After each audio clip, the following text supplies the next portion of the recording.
दूसरा एक बात, आखिरी बात कह के अपनी बात खत्म करूंगा कि देखिए चैलेंज कहाँ है कांग्रेस को, विपक्षी दलों को चैलेंज उन 190 करीब सीटों पे है जहां कांग्रेस बीजेपी आमने सामने है,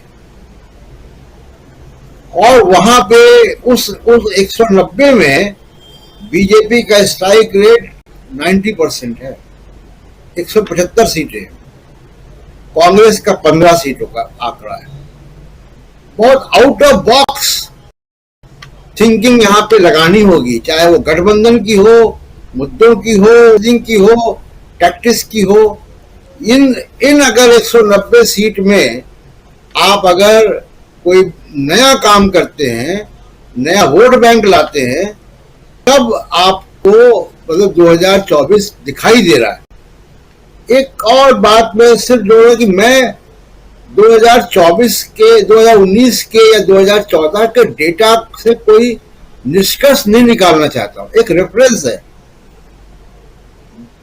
बिल्कुल ये संभव है और पीछे हुआ भी है कि बीजेपी के 37% ना आए, वो पीछे जाए, वो पीछे जाएगा तो किसी और को बढ़ेगा वोट, ये बिल्कुल संभव है। तो ये रेफरेंस है केवल कि हाँ ये एक ट्रेंड है, लेकिन उस ट्रेंड को हमने पिछले 2-3 चुनाव में देखा है कि एक मूवमेंट है, उस मूवमेंट को किल नहीं करना चाहिए कांग्रेस को। राजीव जी जी, एक बहुत इंपॉर्टेंट बात आप यहाँ रख रहे हैं। आप, हालांकि समय खत्म हो गया है, जल्दी मैं आता हूँ आप लोगों के पास में। संजय जी, आपके पास क्या विधानसभा का चुनाव और लोकसभा के चुनाव दोनों के फर्क और अभी ट्रेंड की बात जो कह रहे हैं प्रशांत टंडन जी, लोकसभा 2019, पर्सनली मेरी बात अगर कहें तो मेरी राय में 2019 का जो चुनाव है उसके रिजल्ट की तुलना से हम 2024, और चूंकि उस समय पुलवामा, बालाकोट, ये तमाम चीजें थी, राष्ट्रवाद की आंधी बह रही थी, उससे नहीं करना चाहिए। आज की परिस्थितियों में क्या विधानसभा के चुनाव से हम उसकी तुलना कर सकते हैं? अगर करने का हो, 2019 को अगर हम किनारे करते हैं, तो क्या विधानसभा के चुनाव में जो ट्रेंड चल रहा है, जो कह रहे हैं प्रशांत टंडन जी, उससे तुलना कर सकते हैं 2019 में क्या कुछ, 2024 में क्या कुछ हो सकता है?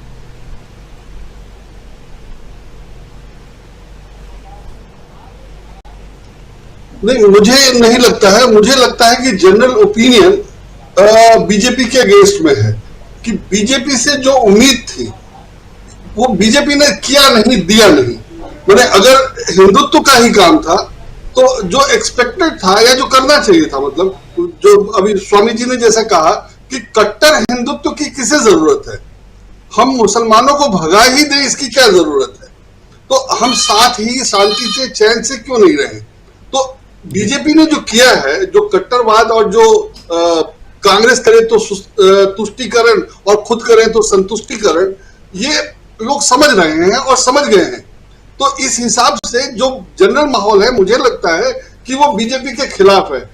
ठीक है कि राज्यों में स्थानीय लोगों को स्थानीय मुद्दे हावी होते हैं वगैरह वगैरह, लेकिन उस सब के बावजूद मुझे लगता है कि बीजेपी अब खेल में नहीं है। अगर वो खेल में है तब तो फिर बात ही अलग है। अगर लोग उसके हिंदुत्व को या जो उसने किया उसको अगर लोग मान रहे हैं तो कोई मुकाबला ही नहीं है, फिर कुछ किया ही नहीं जा सकता है। लेकिन मुझे लगता है कि ऐसा नहीं है और लोग समझ रहे होंगे, क्योंकि नुकसान उससे हिंदुओं को हुआ है। जो बीजेपी का हिंदुत्व था तो उसमें पहलवान तो सब मुसलमान ही, हिंदू ही है, उसमें तो कोई मुसलमान नहीं है। तो नुकसान जो हुआ है, मणिपुर में जो जल रहे हैं तो वो हिंदू ही जल रहे हैं, वो तो बीजेपी का मंत्री जल रहा है, उसका घर जल गया। तो बीजेपी के हिंदुत्व से जो हुआ है उसका फायदा हिंदू को तो नहीं है। तो मुझे नहीं लगता कि कोई उसकी उम्मीद करेगा और इसके लिए बीजेपी को वोट करेगा। तो इस हिसाब से मुझे लगता है कि बीजेपी आउट ऑफ फाइट है, और ये दोनों समय होगा, राज्यों के चुनाव के समय, विधानसभा चुनाव के समय भी होगा, लोकसभा के समय भी होगा। और लोकसभा के समय हम ज्यादा उम्मीद करते हैं, विधानसभा वाला कुछ लोकलाइज हो सकता है शायद।